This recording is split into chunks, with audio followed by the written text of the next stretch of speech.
Okay.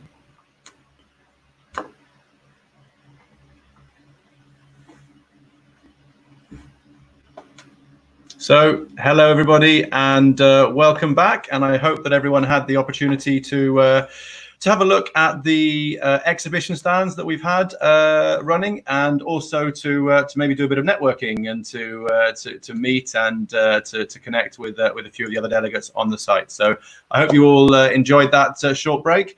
And we're now back for the next panel. So the next panel now is going to be focusing on 6 gigahertz, and we have an excellent lineup of speakers who are going to be discussing the issues. So without further ado, I would like to bring to the stage our moderator for the session, Joanne. Hi, Joanne. How are you doing? Hi, Dan. Thank you very much. Yes, I'm doing great. Good, good. Well, thank you very much, and I will pass over to you. So we're looking forward to the panel. So Joanne, over to you. Thank you, Dan, and good morning, good afternoon, and good evening to all of you. I'm Joanne LeMay, co-president of LYA, and I'll be moderating this panel today, 6 gigahertz. I know it's a hot topic right now, and we have, I think, a panel that will run through the whole breadth of issues that we need to address in 6 gigahertz. If I could have the first chart, you'll see the list of our panel, and you can click on the chart if you to make it bigger. Yes, we'll start off with the regulatory perspective, which I think is well suited to this discussion, with Chris Wolford of Ofcom. Then we'll get a perspective from Huawei on the 6 gigahertz and its potential uses, also for IMT. Stefan will talk to us about the usefulness of the 6 gigahertz, and then we'll finish off. We have 2 speakers, one from Microsoft, Scott Blue, which, as we know, Microsoft is always very much in favor of unlicensed use, and then Mark Gibson of ComSearch will close the discussion.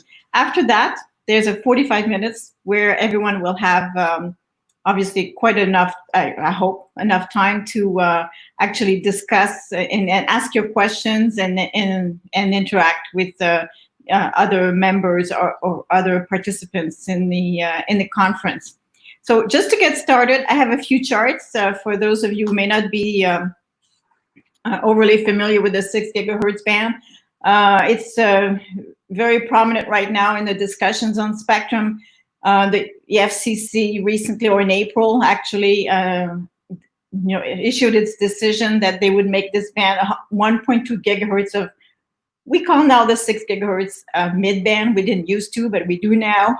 So it's a huge amount of spectrum. As we all know, we're not talking 70 megahertz, we're not talking 200 megahertz, we're talking 1.2 gigahertz. And I have to think that it's hard to think of another band where you would have that much potential in terms of amount of spectrum. Of course, we could have that from 3.1 to 4.2, but I think it's even more highly encumbered than 6 gigahertz band. But there are a number of users right now in this band, and I'm sure we'll talk about that. Point-to-point microwave, as some of you know, fixed satellite systems and the Earth to a satellite direction, astronomy services, communication-based trade control. So there's a lot of users that need to be, incumbent users that need to be well taken care of.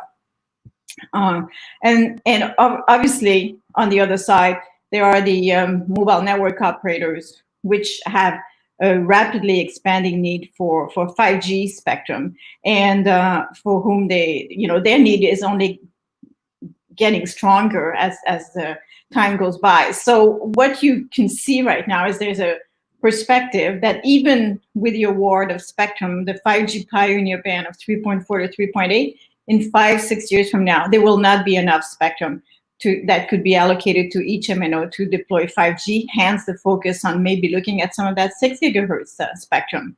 Another point I'd like to bring out is that with COVID-19 and what we've been living through the last 3 months, and there seems to be, there's potentially a view that, mid-band is more important now than ever, and more important maybe than allocating some millimeter wave, since you need better coverage.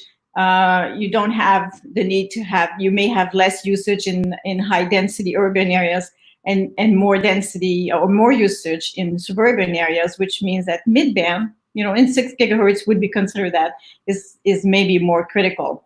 That's a view that I've expressed here. I'm not sure that I agree with it, but that's where we're at.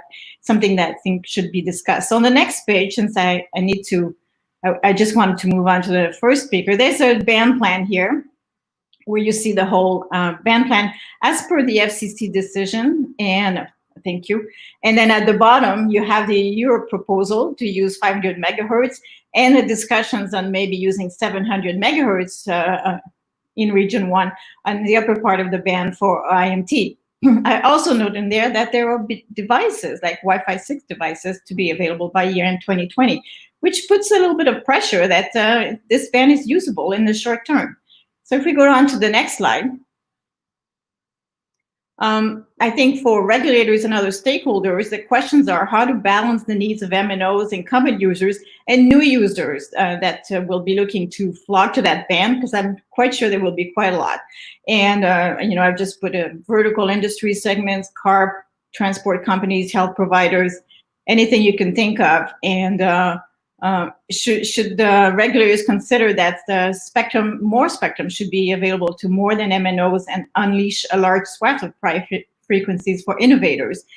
I think we know where the MCC landed on that one. They're very proud. It was a unanimous decision to have unlicensed in the across the entire 1.2 gigahertz band. So I think everyone agreed that they should let this spectrum be available for innovators. So next slide, just to let the discussion begin. I think we have speakers from different sides of the aisle in our session. But first of all, we'll start with Chris, who will give us the regulatory perspective and talk about the consultation that Ofcom has launched on this issue at the start of this year. Chris? Good afternoon, everybody, and thank you very much, Joanne. So I'm going to sit very much in the sort of the regulatory middle aisle. And since I'm the first speaker, I'm really going to take this opportunity to do two things. Firstly, to give you an overview of what we're doing in the UK, and then secondly, what we're doing in Europe and within CEPT. So if I can move to the first slide. Ofcom published some proposals earlier this year, focusing on the 5925 to 6425 megahertz band. Now, I'm very much in my presentation going to focus on this lower part of the 1.2 gigahertz of spectrum that Joanne was just talking about. So our proposals focused on making this 5925 to 6425 megahertz band, 500 megahertz of spectrum, available for Wi-Fi and other related wireless technologies on a license exempt basis. And primarily we were doing that for low power indoor and very low power outdoor use.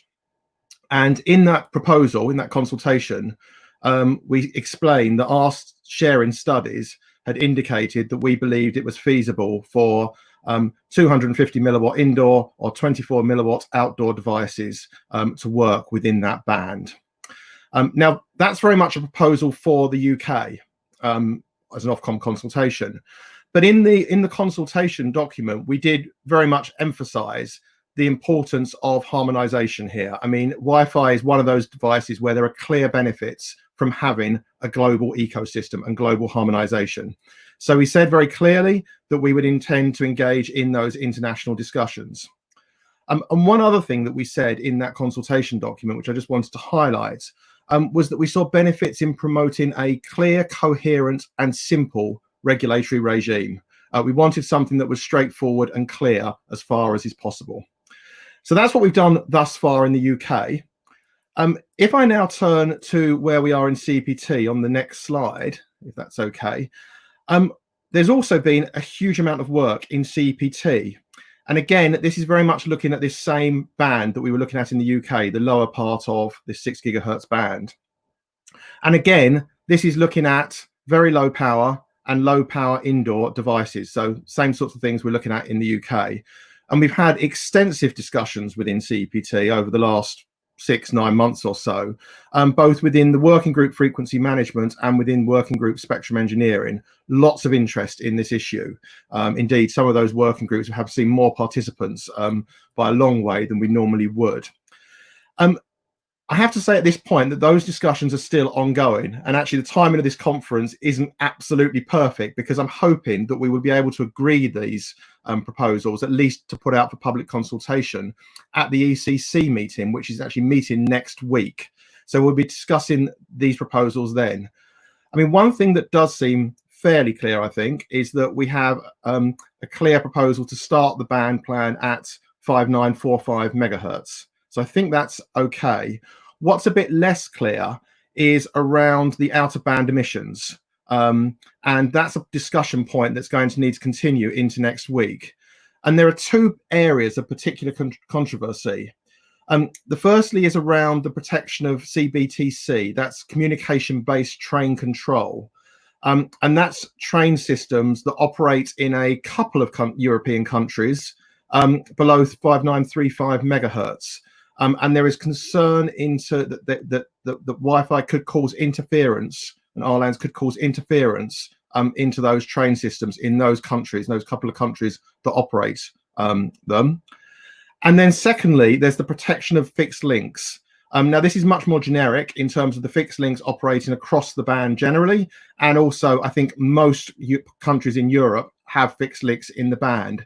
However, there are different views in terms of how those fixed links need to be protected, probably depending upon the nature to a certain extent of the fixed links in each country. And we're going to need to try and work that out in order to try and adopt and find a European solution. So that's where we are at the moment. In terms of next steps, if I could just have the next slide, I think it's my final slide. I mean, within the UK, as I say, we've published a consultation document. We've also published the responses, and we will expect to issue a statement within the next couple of months over the summer of 2020. At European level, as I've already mentioned, we will consider at next week's ECC plenary meeting.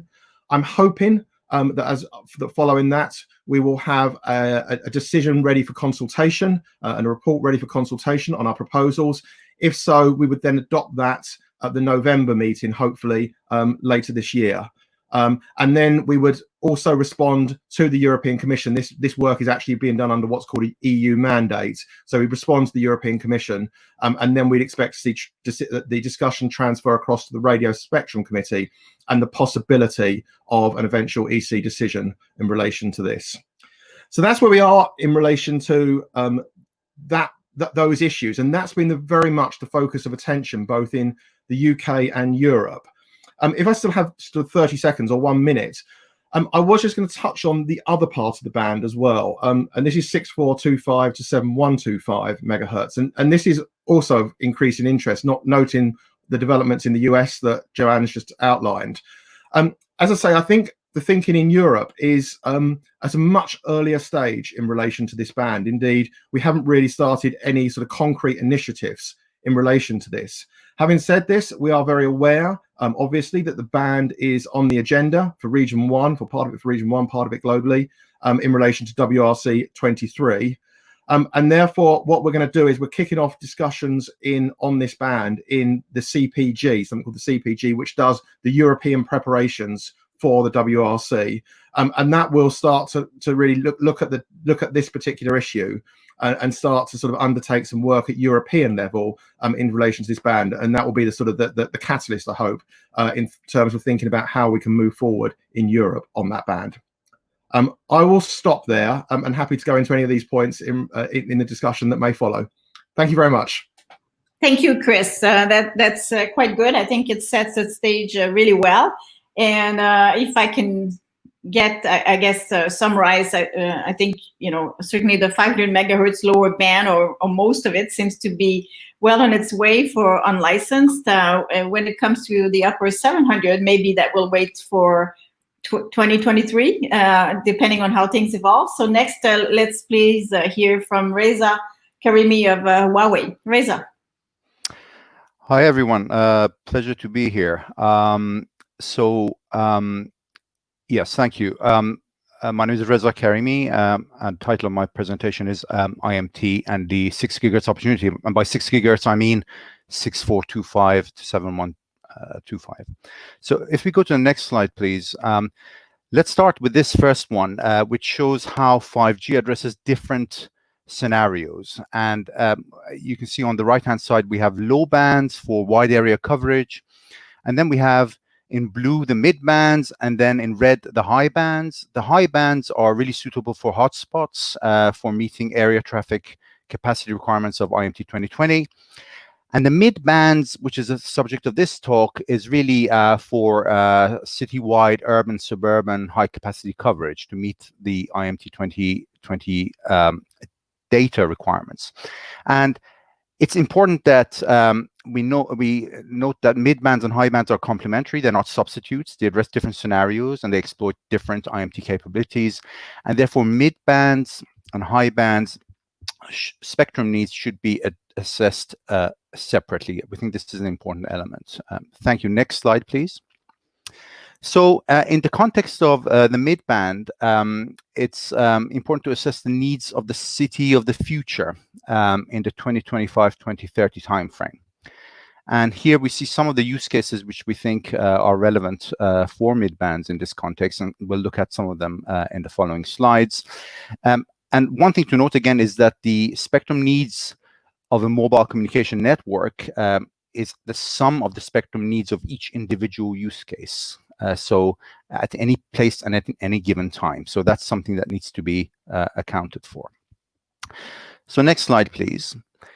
Many of the use cases that you saw in the previous slide actually use video, high definition video, and that's what's driving the demand for more mid-band spectrum as far as we're concerned in the context of 5G. So we're seeing a rapid uptake of new modes of video consumption, short videos and AR/VR videos. We expect that 4K screens in smartphones and AR/VR glasses will become prevalent in the 2022-2025 timeframe. And as a result, we expect 5G user data in Europe to grow to 150 gigabytes per month or more in the 2025-2030 timeframe. And this is from a value of 5 gigabytes per month for 4G in 2018. And just to give you an idea what 150 gigabytes per month means, on the right-hand side, if you see, if you watch 4K video for 33 minutes, so just half an hour of watching 4K video, that amounts to 150 gigabytes per month. So we think this is quite a plausible prediction of how things will develop in the coming decade. So high definition video and demand for spectrum is key. So this is primarily for mobile broadband. If we go to the next slide. Here we have fixed wireless access. And again, this is very important in terms of bridging the divide. We have, for example, the EU target for 2025, which requires that all European households have internet access with at least 100 megabits per second. This is quite a challenging requirement, and we think fixed wireless access will have a major role to play here. And matters are complicated by the fact that the definition of the data rates for fixed wireless access are also continuously increasing. So for the 2025-2030 timeframe, we believe that 400 megahertz in the C-band will not be enough to serve sufficient numbers of premises with sufficiently high bandwidth. And we consider that we need additional mid-band spectrum to meet the broadband targets with FWA in an economically viable long-term manner. So let's go on to the next slide. And this is quite interesting. This is to do with automotive cellular vehicle-to-network use cases. And the table you see in front of you is actually from the 5GAA, where they've looked at a number of use cases. And many of the ones at the top of the table can be accommodated in like 10 megahertz. But as soon as you start looking at some of the more interesting advanced use cases like teleoperated driving or environmental perception or map collection and sharing, or even in-vehicle entertainment, we're here now talking about tens to hundreds of megahertz of spectrum that's needed. And this spectrum would have to be from mid-bands due to the mobility. Of course, some of this demand could be offloaded to millimeter waves where there is low mobility conditions and where coverage is available. But broadly speaking, these automotive use cases really need access to mid-band spectrum through mobile network operators. So next slide, please. Having looked at some of the use cases, and the demands for spectrum in the mid-bands, we think 6 gigahertz, that is in Europe, that's 6425 to 7125, is a good match for 5G. It's globally allocated to the mobile service on a primary basis. It provides a good balance between coverage and capacity. And it has reasonably good outdoor to indoor coverage, comparable to the 3 to 5 gigahertz range, and it can support large contiguous blocks. And what's driving the demand? Again, the demand is driven by mobile broadband, but more broadly, all use cases, including vertical use cases, which demand high capacity, citywide, urban, and suburban coverage, what we tend to call video on the move. So onto my final slide, please. Just to wrap up, we think 6 gigahertz is a great opportunity for IMT. We think availability of additional mid-band spectrum for 5G is essential in the coming decade. User data is expected to grow considerably by 2025 and beyond, driven mainly by video applications, both mobile broadband and vertical use cases. Licensed use of spectrum ensures predictable quality of service. And this is something actually which was briefly touched upon in the earlier session. And this is really important for both mobile broadband and emerging vertical use cases. And also licensing allows efficient coexistence with incumbents where this is necessary.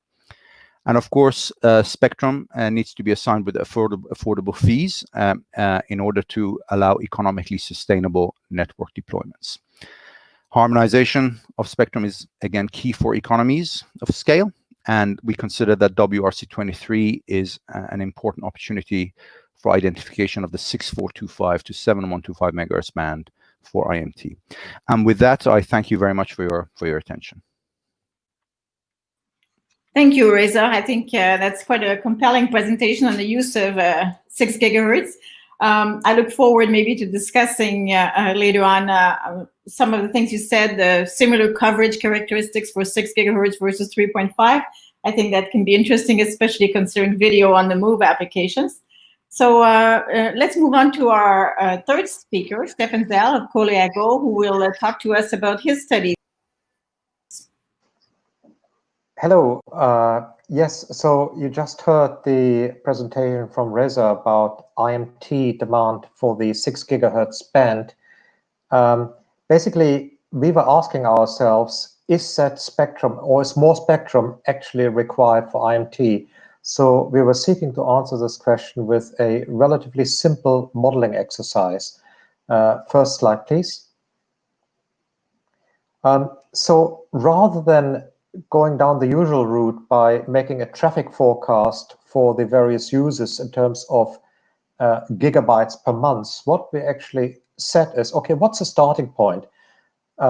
All countries want to deliver 5G, and what are the salient points in the IMT 2020 requirements? And these are the area traffic capacity and the user experience data rate, and that one is increasing compared to LTE Advanced by a factor of 10 to 100 megabits. So essentially, in simple terms, the requirement of 5G is a fiber-like user experience, near guaranteed fiber-like user experience of 100 megabits citywide. So can that be delivered in the existing spectrum bands, or do the mobile operators require more? Next slide, please. And the problem in forecasting demand is, if we look at the current traffic on network and the future traffic, we can see that 5G is really very, very different from LTE. LTE was essentially people with their smartphone, that's it. And 5G has a myriad of other use cases, demands, and applications which don't exist with LTE. For example, network slicing, smart cities, self-driving cars. So in terms of the growth rate with regards to bandwidth demand or data, we're just at the very beginning, and that makes forecasting very difficult when you're at the start of an S-curve. So that is why we thought, let's start with the IMT 2020 requirement of the 100 megabits user experience. Next slide, please. This slide is actually similar to Reza's slide. We look at it slightly different. What you see here is how the different spectrum resources would be deployed. And we divide the spectrum into 4 buckets: the sub 1 gigahertz band, the lower mid band, and these are, if you will, the legacy bands in which various technologies are deployed, and soon also 5G. But 5G, the main band, will really be the C band. In Europe, that's 400 megahertz, and in other regions, maybe a bit more, up to 600. And on top of it, the question is the 6 gigahertz required to provide that user experience data rate of 100 megabits? Next slide, please. So our model starts with the ITU requirements. We then look at population density in a city, and we take population density as a proxy. So we're not saying the traffic is generated simply by people, but where people are, there tends to be traffic, be it from cars, cameras, sensors, smart cities, and so on. We multiply that by an activity factor, and the more activity there is, the more concurrent demand for bandwidth we have. Of course, there is millimeter wave band around, and some of the traffic will be offloaded to millimeter wave band. So we took account of that. So that's the demand side. That gives a traffic demand per square kilometer in terms of gigabits per square kilometer. We then looked at the supply side, and we assumed the macro sites broadly stable, but we have also assumed that cities will be densified. Most operators are rolling out microsites or small cells, and this maximizes really the capacity of upper mid-band spectrum. The C-band and the 6 gigahertz we assumed is deployed on every site. That gives us the capacity or supply in terms of gigabits per square kilometer. There are a few other assumptions such as spectral efficiency and so on, but I think these are pretty standard and well known in the model. We have assumed a relatively dense network with short intersite distances.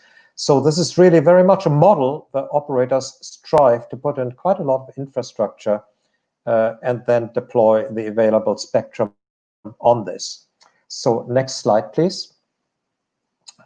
We've modeled a few cities, and this one is Paris. We picked the area inside the peripheric.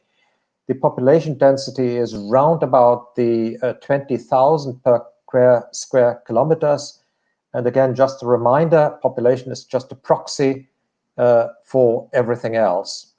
And we ask ourselves, if we want to create a citywide consistent user experience of 100 megabits, could we get away with just the C-band, or is more spectrum required? Next slide, please. So on this chart, this is a little bit complicated. You're seeing horizontal lines, the gray lines. That is the supply depending on the scenario. Do we just have the 3.5, i.e. no 6 gigahertz? So that's legacy plus 3.5. Do we have 700 megahertz of the 6 gigahertz, or do we have the entire 1.2 gigahertz? So these are the 3 supply lines in terms of capacity, gigabits per square kilometer. And then we took the requirement for 100 megabits user experience data rate and said, okay, what if we have a concurrency or activity factor of 5, 10, 15, 20%? And you can see where these colored lines are breaching the lower dotted line, it means you're running out of spectrum, so you would require additional spectrum. And of course, the denser the population, the more severe the problem is. So you're seeing the vertical line here, that's inside Paris, that's inside the Boulevard Périphérique. And you can see with an activity factor of 15%, you really need, at the very least, these 700 megahertz that's being discussed for IMT identification, or will be discussed at WRC 23. So our study then found, yes, you do require the spectrum if you want to deliver IMT. Last slide, please. So we are not quite finished with the report, but if you want to receive the report, just send me an email and we'll email it out to you. So thank you very much. Thank you, Stefan. That was quite informative. I guess all goes in the direction of justifying why the 6 gigahertz would be required, or more spectrum in 6 gigahertz could be required for IMT. I certainly know that in the US, before they decided to put the full ban as unlicensed, there was some representation by mobile carriers that they wanted some licensed spectrum in that band, but that did not come to be accepted. So let's go to our next speaker, Scott Blue of Microsoft, and please go ahead. Good afternoon. Thank you. I will be speaking to some of the problems that Chris broached in his presentation. You can go to the first slide, please. I think just have to respond to some things that came out of the previous couple of presentations. We started this idea of RLANs in 6 gigahertz out of the WRC 15 process, in which there was kind of an agreement among most administrations that sharing with the satellite industry wasn't possible in most of the band, and almost as a joke, it was suggested, well, maybe the band could be used for Wi-Fi. And I kind of seized upon that idea, and my friend Chris Szymanski and I went and visited the FCC and pitched this crazy European idea about, well, why couldn't we use low-power Wi-Fi indoors in the 6 gigahertz band, which has ultimately come to fruition there, but is struggling to take hold here for a couple of reasons. The conservative stance has kind of diminished, the opportunity to get this rolling here first has kind of struggled. We're studying a smaller portion of the band. There's some troubles in the bottom of the band, and because we're studying a smaller portion of the band in Europe, there's no opportunity to even move up to make sure that there's going to be 3 channels everywhere. As I say in the slide, they're looking at 7 9.6 gigabit capable channels based on the US rules. But a number of countries are now going to follow the US into having 7 channels. We were supposed to hear from South Korea today. Hopefully it'll be by the end of the week. Taiwan, Brazil, Canada, and there's a handful of others that have expressed interest in the last couple of weeks. As Chris had alluded to, we're hopefully going to have rules in Europe by the end of the year, but the timeline originally was to have the reports to the EC by July. Next slide, please. So we have 2 big problems. Chris alluded to both of them. The first one is this idea that are in the reports for CDC and geolocation database. CDC is a country determination capability, and I'll get into that in a minute. But we did a number of Monte Carlo simulations based on real UK fixed links that ended up mimicking the results that Ofcom themselves were able to come up with to say that low-power indoor RLANs could operate at about 250 milliwatts and without interfering with the existing fixed links. We have then had to deal with a number of other studies that are simple line-of-sight studies where it has been proven that if you, as I say here, stand on your roof and hold an access point over your head in line of sight for a fixed link, you can cause some problems. We don't think that that's going to happen very often, and it would be an enforcement issue if it did. One of the countries has suggested a pretty extreme mitigation technique in order to solve for this problem, and that's that every low-power indoor device needs to participate in a 2-step geolocation permissioning system before they can use the band. Next slide, please. First step is to figure out which country you're in, given that VPNs are unlikely between where you plug your access point in and the wall connection, Microsoft has been pretty good at figuring out what country you're in for Xboxes for half a dozen years now, and we figured that we can do this. And then based on what country you're in, you would go to a lookup table and see if you were required to do something else before you could operate the band.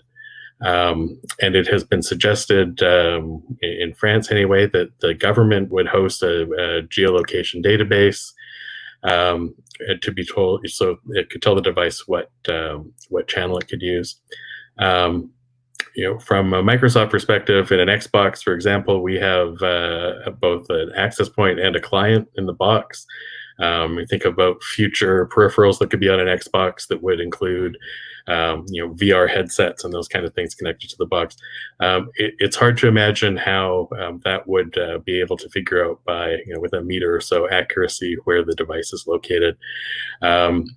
And given the very conservative nature of the administrations that want this approach in the first place, we think there'll be large enough exclusion zones where, because of the communication-based trade control, there'll only be 2 channels to begin with.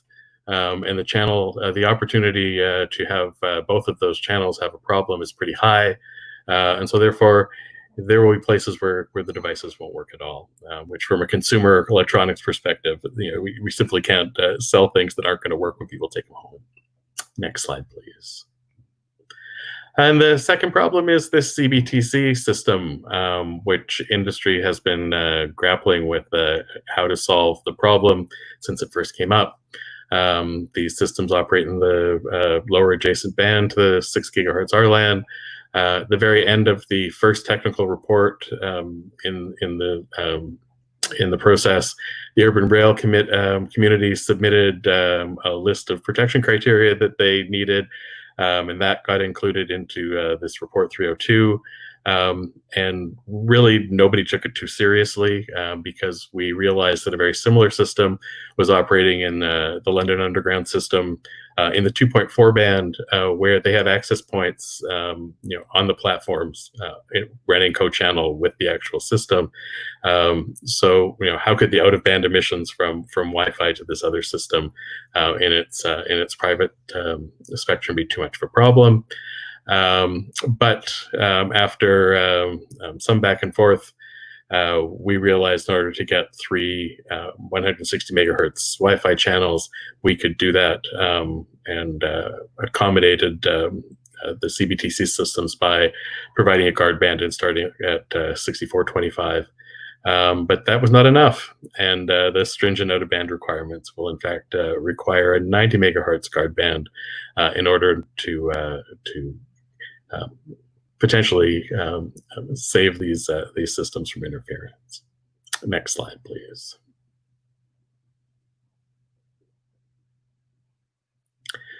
So the ultra-conservative approach insisted upon by a few administrations has not only stifled Europe's first mover advantage, Europe will now be left behind as other administrations seize on the opportunity to provide new products and services that rely on this valuable new resource. From a Microsoft perspective, having this huge amount of Wi-Fi spectrum, we will see an incredible amount of innovation in industrial automation and VR and all these things. The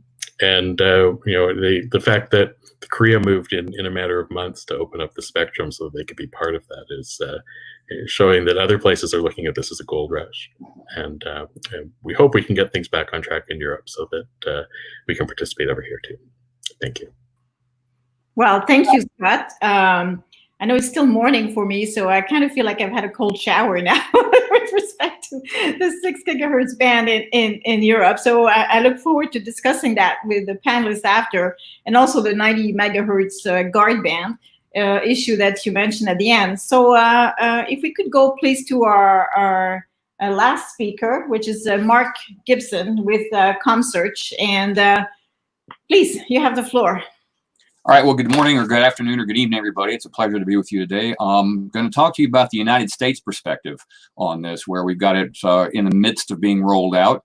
So if I could go to the next slide. So, you know, we've been talking a lot about this in the context of Wi-Fi, but the band is open to all kinds of unlicensed use. Obviously, it's an unlicensed band.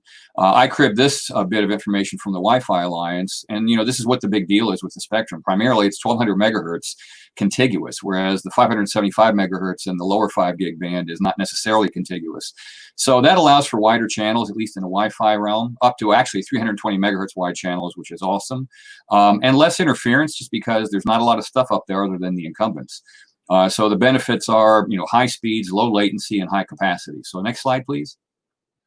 These are use case examples. It's basically what we already have in the Wi-Fi bands, except perhaps more of it.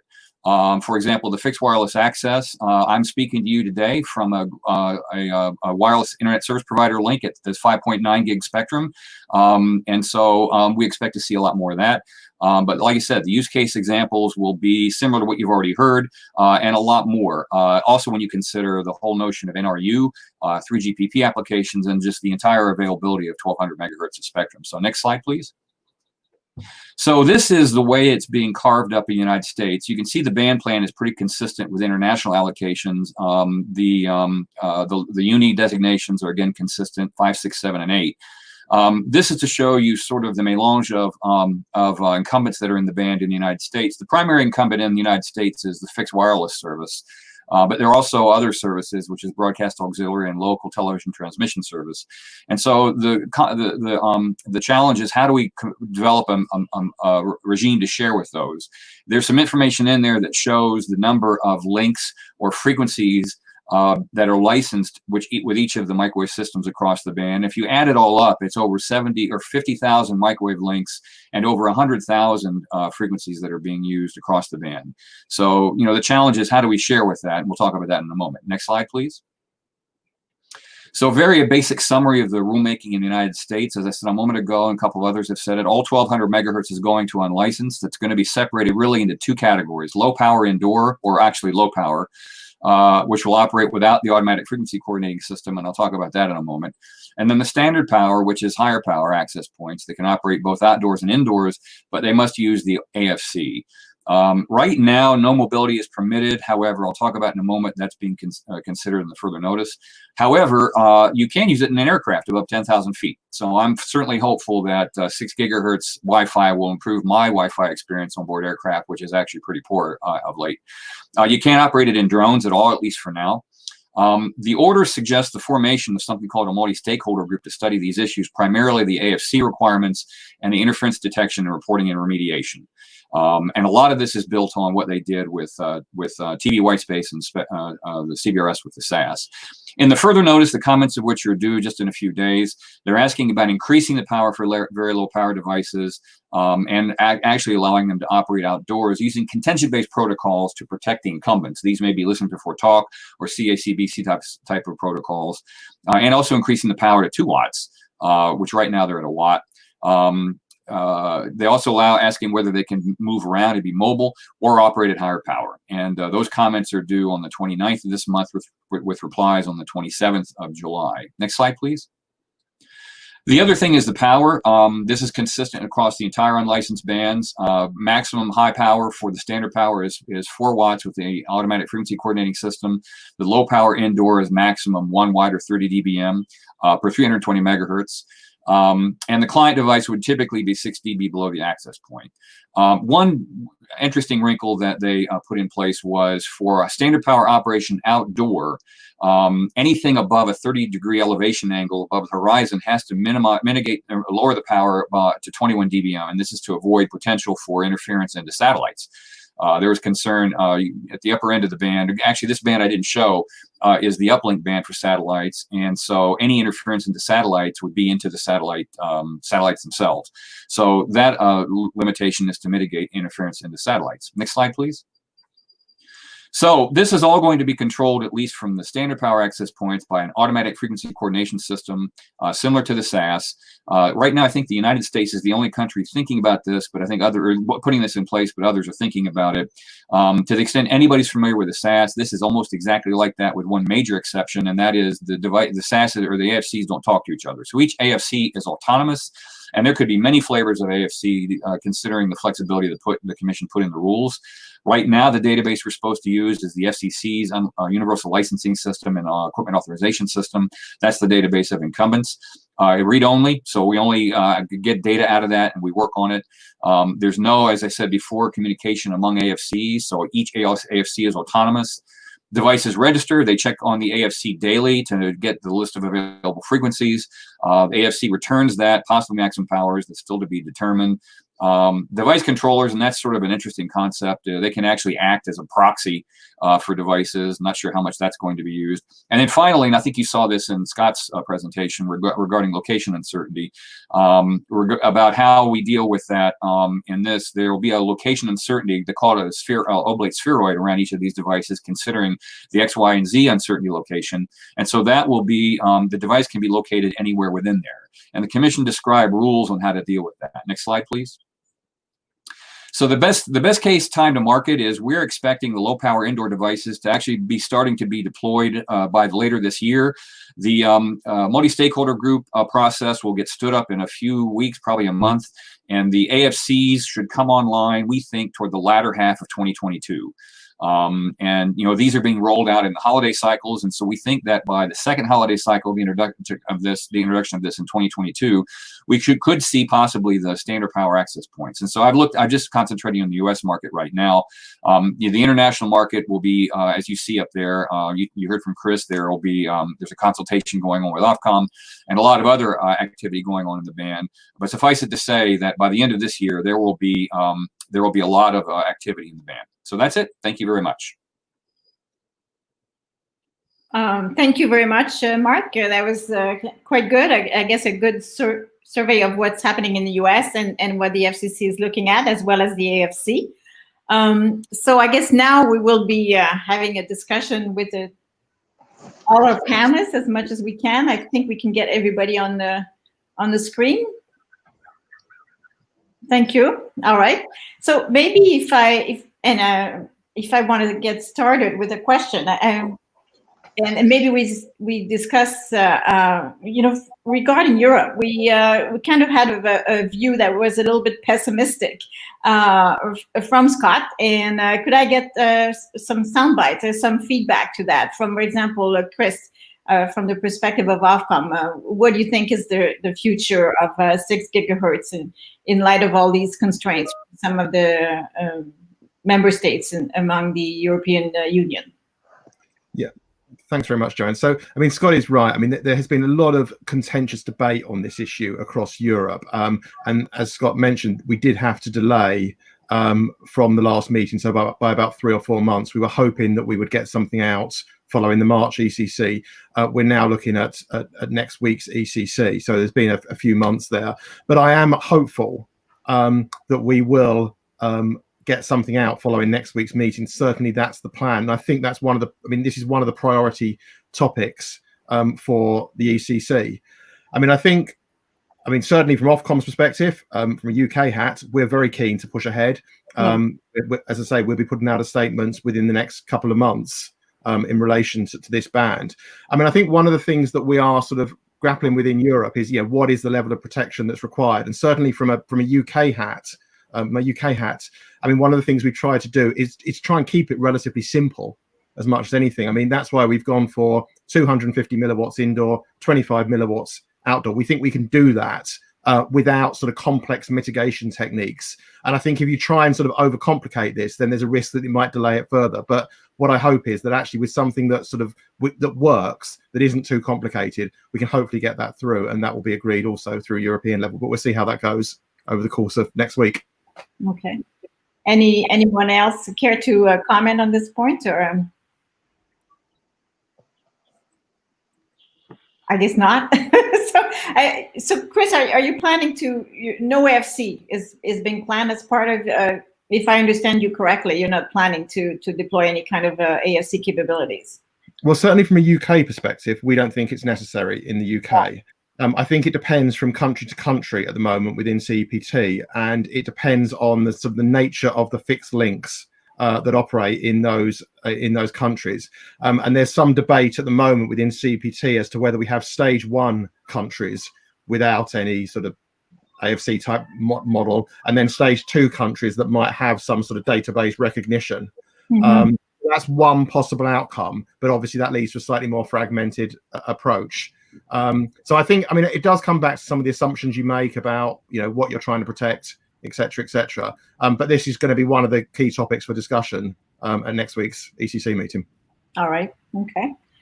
There's even a little bit of confusion over, you know, what would phase 2 be? When it was first talked about, it really was, some administrations thought about it as AFC, right? Higher power, outdoor, broadband access, all that kind of thing. And then, you know, a couple of administrations thought, well, no, this is for LPI. This is for the same as what's going to be rolling out in the rest of Europe. And I think many people in industry are interested in seeing the same products that are going to be done for other parts of the world for the AFC system being able to be used in Europe, and you know, are very supportive in a database in that kind of regime. It's just trying to figure out where your consumer device is indoors is an unsolvable problem. As Chris says, keeping it easy will allow these devices to come to market very quickly. Okay. And I imagine we will have devices available maybe to Europe, you know, if they're available in the US, they likely will be available to European consumers by the end of this year as well, right? Could be, yes. Could be, yes. So they'll be trying to use them and won't necessarily be able to. So I'd like to move the question to, there was a lot of discussion of the need for more spectrum for IMTs, you know, so many hundreds of megahertz needed by a couple of speakers. Now, could we expand on that a little bit? There's some projections of usage. What was indoor versus outdoor? For example, the 150 gigabytes that was mentioned by Reza.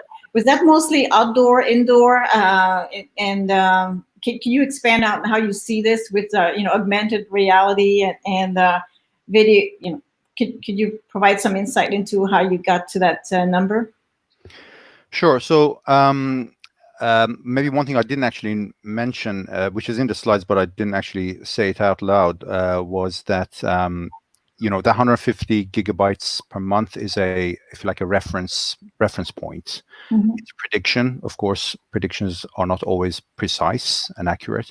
But the reason why we think that 150 gigabytes per month is valid for mobile use, in particular, is because we see that many operators worldwide are now providing 5G packages at 100 plus gigabytes per month today, or even packages that are, you know, they have no limits. And if that's a trend that we're seeing now globally and even in Europe, then in 5-10 years time, we think that could be the norm. The 150 gigabytes per month was just an estimate based on our estimates of viewing times of video content.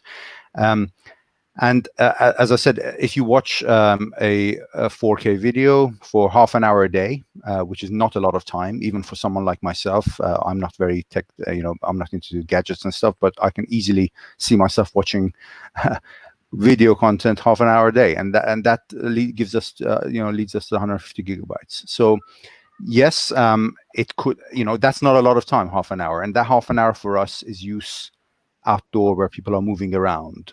When they're indoors, of course, you know, they could use mobile, of course, if they got a tariff that allows unlimited data, but they could also use Wi-Fi. But when they're moving around throughout a city, for example, yeah, we think that 150 gigabytes is a reasonable expectation of the future. And that was, you know, so outdoor use, right? That's, yeah. That was, video on the move. Video on the move. Yeah, video on the move. It's not a lot of minutes anyway, so you're 30 minutes. Stefan, I guess you showed on your slides that you had this huge requirement, but on the peripheric in Paris. So I guess does this apply? You need to be like in very high density areas only to get that requirement, or? No, it starts, the benefit starts from a population density of about 6,000 people per square kilometers upwards. That's where it starts. So this is really applicable for most countries will have cities in which they have population densities that exceed 10,000. And what we're looking at is not a whole area of a city necessarily. So we also did that, for example, for Lagos or Sao Paulo, but it's in significant parts of the city with perhaps an area of 25 kilometers. And the good thing about the starting point we chose was we didn't look at data traffic. So we are stepping away from having to forecast how much people are using.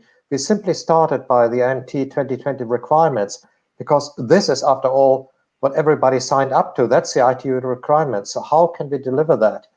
And so that's really the starting point. And so it follows that if you look at population density and make some allowance, that traffic is not just generated from people with smartphones, but from all these other use cases, then not just by a little margin, but by a big, big margin, there's a compelling case that you need a significant amount of mid-band spectrum. The only alternative might be that you plaster the city with tens of thousands of millimeter wave cells to provide that sort of user experience. And clearly, that's not a tenable economic proposition. Okay. Yeah, you mentioned millimeter wave and the coverage issue. I just wanted to just focus on Mark. You said you were speaking to us from a 5.9 gigahertz link. So you're in a suburban or rural areas in the States? I don't know where you are. Kind of suburban. I mean, I have a small farm, about 10 acres, in parts of rural Maryland, and I don't have cable passage on the road, and it was going to cost us $10,000 to put it in, since the cable company won't do it just for one subscriber. So I have a wireless ISP, and I've worked with them actually to deconflict some of the frequencies on the 5.9 gig link versus my access point. And so, and I wish it were something more solid. I think it does have some issues just in general with bad weather. But if I need it, I can back it up with an access or a hotspot on my iPhone.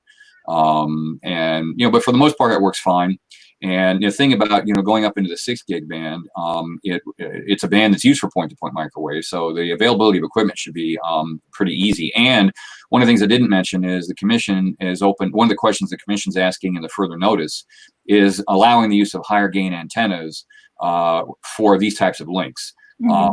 A similar thing in the 5.9 gig band allowed for up to 26 dBi, I think, gain antennas. So the question is whether they would do the same here with not a resulting lowering of the actual conducted power. And so they could have a better fidelity and link margin. So so it works fine, and I think the ISPs are going to be among the first to jump in, just because the equipment availability. A lot of this equipment is these links are operable across the up to 6425. So companies like Cambium and Mimosa, which is bought by Airspan, and Ubiquiti and a lot of others sell a ton of this equipment in other parts of the world. So they could bring it into the United States right away. In fact, some of them are talking about doing it on an STA basis, where they're doing in the initial deconfliction. They send the information to the FCC and ask for an STA, and they get it operated and running. So we could see that happening anytime. Mm-hmm. So I guess I will note also that during the current COVID crisis, I think the FCC did also enable some ISPs to use more spectrum in the 5.9 gigahertz band, right? Yeah. When they went into capacity issues. So here we're talking about rural deployment. Like I see that from what I hear, we see usage of that 6 gigahertz band in maybe some sound issues, I think. Anyway, we see usage of the 6 gigahertz band in high density areas, but also in rural areas. Mm-hmm. Absolutely.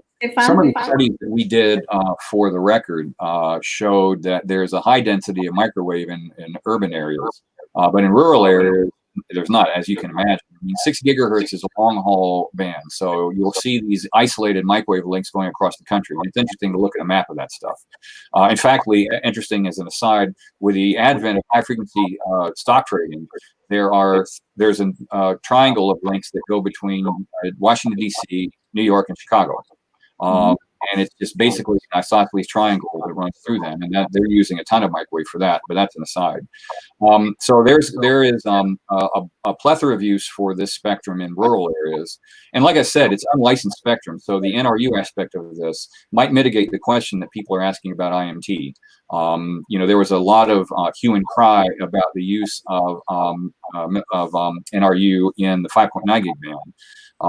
And at the end of the day, there's not been a ton of use of that. So we'll see. We may be able to allow for unlicensed operations for 3GPP type applications and have that service rural areas as well. Okay. I think Stefan, you had something you wanted to say, or? Yeah. In fact, in our report, am I still on mute? No, I'm unmuted. Can you hear me? Yes. Okay. Yeah. In fact, the report, we also investigated that very issue, rural, and the European Commission, one of their biggest problems they've identified is bridging that digital divide, the rural broadband access, and they have set ambitious targets. And to deliver that without additional spectrum as a long-term solution is impossible. They mention FWA and say it is a solution, but also say without additional spectrum, it's not a long-term solution. And what does additional spectrum mean? Again, in rural, you have foliage, you have longer distances, millimeter wave band, not the right solution, versus the 6 gigahertz on top of the C-band would provide that long-term solution for a viable business case for fixed wireless access in rural areas in Europe and the United States without requiring subsidies or very low subsidies. And of course, when you look at emerging markets, the issue is an entirely different one. I think there are about somewhere in the neighborhood of 2.2 billion households in the world. Half of those are in emerging markets. And they don't have a fiber or DSL link or something which any Wi-Fi stuff could be connected to. The bottleneck is really the access layer, and that is why they have an even greater need for this band for IMT, because IMT includes FWA. All right. Thank you. Thank you for that. I think I'd like just to get a few questions also from participants. We have a question if there is interest for standard power access point for the Wi-Fi community in Europe. So some of our speakers speak to that. Chris, would you like to comment on that? Reza, Scott? Well, I think that I said that we did, and then I looked over and Eric had asked the question. So I think I might have already answered the question that, if the ideas around databases that were proposed had been done in an AFC type way, I think industry would certainly get behind it. For the FWA discussion that was just had, among other things, which could be important in Europe for sure. Yes, I can see that. Chris? As I said, and certainly, I mean, responses to our consultation document, I mean, there were a number of people that indicated there was demand for it. Yeah, okay. Reza, anything you'd like to add to this? No? Okay. I would just add on this question of FWA, if we talk about the US, I know there's a lot of usage in those bands right now in rural areas. And the FCC is also, they're having a CBRS auction starting next month soon. But there's also in the fall a reverse subsidy auction, which will award about expected about $16 billion that could get awarded in total for rural areas and for areas where they don't have service right now. Just to focus on the question of capacity, if you're offering, they have targets like 100 megabit down, 20 up, 50 down, 5 up. Capacity, the usage that you have to commit to as a provider of fixed wireless is 2 terabytes per month per user. So you think there's an issue there for fixed wireless to meet that level of usage per user? It seems to me it's a long way from 150 gigabyte. Well, there's certainly an issue getting that in the current 5.9 gig band. The auction the commission had before that was the Connect America Fund, or the CAF auction. Actually, they've had 2 rounds of that. And the minimum bandwidth was, I think, 25 down and 5 up. or maybe 10 up. So going 4 times that, you got to get more spectrum. So you're going to need wider bandwidths. And just by way of comparison, traditional point-to-point microwave can actually get up to 80 megahertz bandwidth and can give you perhaps not gigabit, but certainly high 100 megabits just throughput for backhaul. So giving people more bandwidth and a little bit of the ability to put more power, you should be able to get 100 megabits without a whole lot of problem. And the RDOF money, you're right, $16 billion is the Rural Development Opportunity Fund you're talking about. The CAF money, I think that was limited to in the $600 million range, maybe a little more. The RDOF money is real money. Not that 600 million is real money, but RDOF is, that's what the administrations are trying to do is really enable rural broadband. And COVID has really been driving that along, as indicated by, I think, the message in the chat room. So we think they'll be able to achieve that. Yeah. Okay. Yeah. Which brings me, I think, to the message in the chat room with COVID-19, rural connectivity. The question is posed as with many working from home using Wi-Fi connected to a broadband as opposed to 4 or 5G cellular. Given this, does the panel think Europe should follow the US and not go down the IMT above 64, 25 megahertz route to resolve capacity concerns? So, and maybe COVID will end up changing a lot of things. Who knows? Maybe too early to tell. But can we get some feedback on that? Reza, I think you have something to say. Hi. Well, I mean, I think we can all acknowledge that COVID is a very serious concern for everyone. And it certainly is true that with COVID, we've all been stuck at home and we're using our Wi-Fi quite a lot. Of course, we're also using our broadband, and of course, it takes us back to the fixed wireless access issue, which I would like to come back to briefly. But in answer to the question, I think, well, COVID, we don't know how long we're going to be living with COVID. But if we think that we're going to be stuck at home forever, yeah, maybe we should just get rid of all mobile networks. We don't need them because we're going to be stuck at home. I don't think that's a plausible sort of future. I think COVID will go away. We will deal with it. And we shouldn't plan for the next 5 to 10 years based on something that's happening now and may or may not be a long-term issue. So my long answer to your short question is no, I don't believe that the use of all of the 6 gigahertz band in Europe should be unlicensed. I believe there should be a balance. As Huawei, as a manufacturer of both IMT and Wi-Fi equipment, we have fingers in both pies. We just think there should be a balance. We think what Europe is doing in the lower 6 gigahertz is well in progress, and it is what it is. But I think our position is there is certainly demand for more mid-band spectrum. The upper 6 gigahertz, there's a WRC agenda item for it. We think video on the move will need more mid-band spectrum, and that 6 gigahertz, the upper part in Europe, would be the right venue to provide the balance between the two technologies. Okay. Reza, if I can have a follow-up question to your comment. I know you said 3.4 to 3.8 is not enough, but there's also going down from 3.4 to 3.1, and then you can go up to 4.2. And you don't see that as better than 6 gigahertz for IMT? Certainly, even though it's still mid-band now, the 3.5 has better characteristics for mobile than 6 gigahertz. Yeah, the use cases we're looking at are really, really high data rates. High data rate videos, which would need wide contiguous channels. Just like Wi-Fi. As we heard. We're talking about the next generation of Wi-Fi. We're talking about 5G now. We're not content with 20 megahertz, 40 megahertz channels. These are not enough to deliver the video AR, VR, which we saw earlier this morning use cases.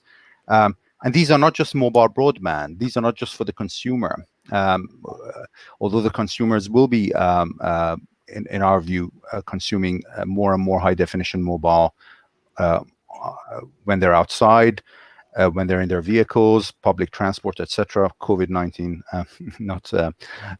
notwithstanding. But there are also other use cases like the automotive. We're seeing a great deal of interest from the automotive industry in terms of video sharing, not just for entertainment to users, occupants of a vehicle, but for autonomous transport. And for that reason, we think 6 gigahertz with this large contiguous channels would be the right approach.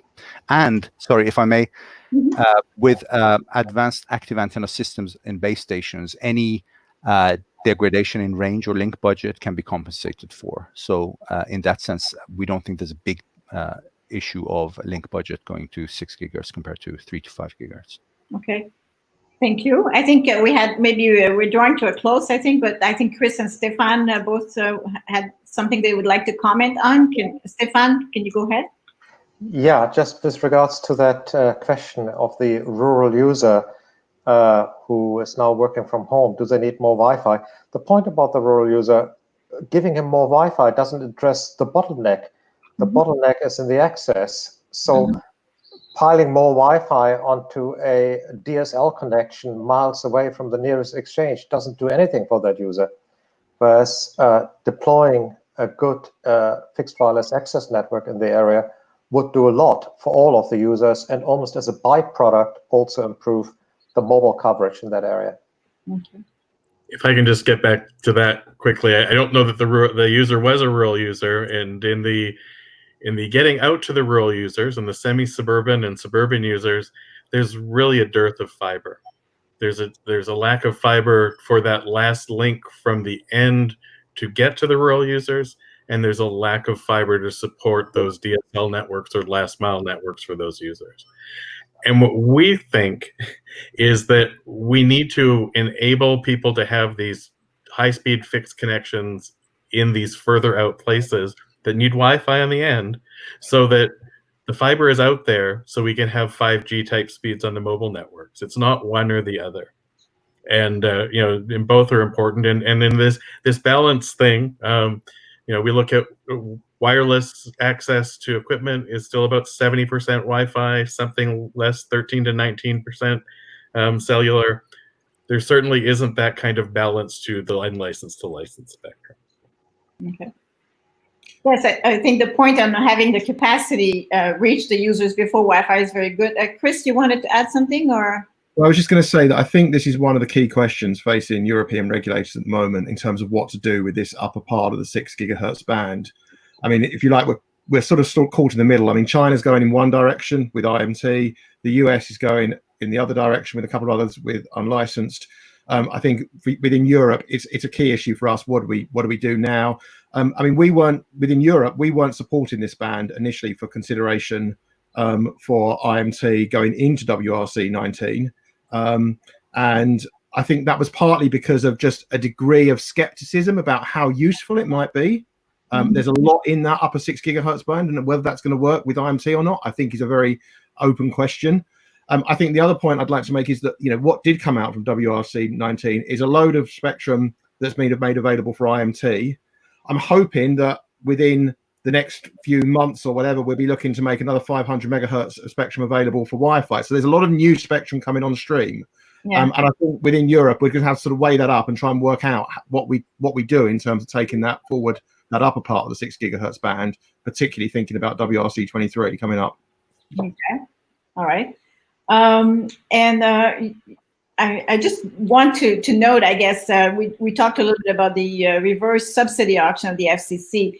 And I mentioned that obviously there's a lot of money being awarded for that. But one particular thing that they've done in this auction, and to address the question of having capacity to users, when they will award going through the auction, it's a reverse auction. So at some point, the auction will reach what is the closing condition, which means that there will be less demand than for the 16 billion.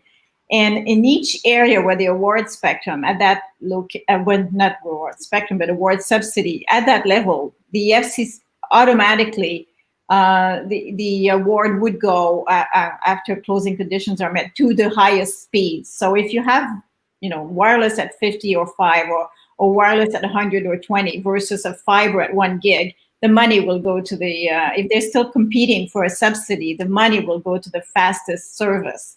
So, which would lend itself to having a lot of capacity in wireless to compete with fiber at that level if you want to get access to those subsidies.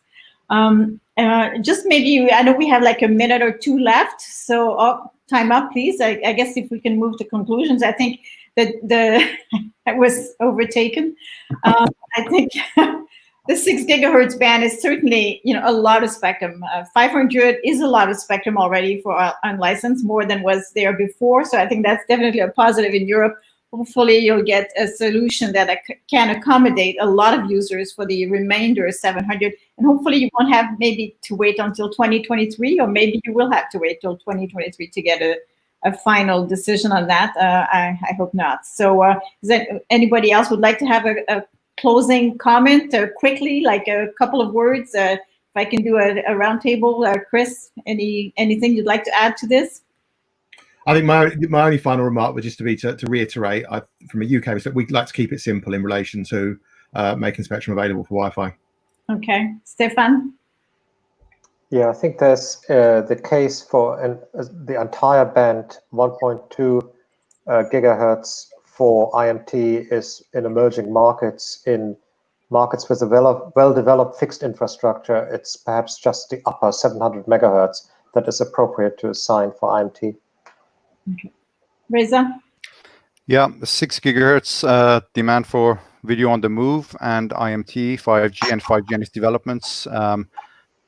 Look ahead, be a bit forward-looking, and consider use cases that are coming up, and don't look behind, look ahead, and don't worry about COVID too much. Thanks. Good point. Scott? I guess what I would suggest is that people look now. This is a market that's going now, and to sit around waiting till 2023 because IMT might be here. Europe will be left behind in the next generation of fourth industrial application technology. Thank you. Thank you. And Scott, you have the final word. I'm sorry, Mark, you have the final word. Well, thank you, and this has been a fascinating panel, and thank you for your excellent moderating. All I would say is, from the one thing we haven't talked a lot about is the AFC, and that's sort of hanging out there as a complexity. I would just caution people not to get too worried about it. We'll see. It's working sort of for the most part in CBRS. TV white space, it kind of worked. But it's a new day, and there's a lot of us interested in it. So we think it'll unlock a lot of spectrum without having to do relocations. Thank you. I think I appreciate that comment. We're also quite involved in CBRS, so I think yes, it does work, and we're learning as we go. And I think there's many people. I think regulators will have to look at these solutions in the future. So thank you. A round of applause, if I may, a silent one, for our panel. And the next session is the Have Your Say, which starts now, or maybe has started, so we can go to this. And thank you very much for all attendees and all panelists, and for taking the time to listen and participate. Thank you. Thank you. Thank you, Joanne, and thank you to all of our panelists. And don't worry, the Have Your Say hasn't quite started yet, but it is about to start in just a minute or so. So yeah, I mean, I think that was, again, a fascinating discussion, and I know there were lots of questions and lots of comments that we weren't able to get to as part of that. So it's now your turn to maybe come and raise those in person. So we're moving over to the Have Your Say session. The Have Your Say session today will be covering both the panel that we've just had now on the 6 gigahertz and also this morning's panel on spectrum sharing. So if you've got any comments, any questions, any additional thoughts that you want to bring up, and you wanted to have the chance to do that, then please do come and join us in the Have Your Say session, which is in the Sessions tab on the left-hand side of your screen. You will all have the opportunity to request for your video to be brought live and make those thoughts and comments and questions. So looking forward to seeing you over there in just a couple of seconds. And in the meantime, thank you again to Joanne, and thank you to all of our panelists for another fascinating discussion. So see you in a second. Thank you.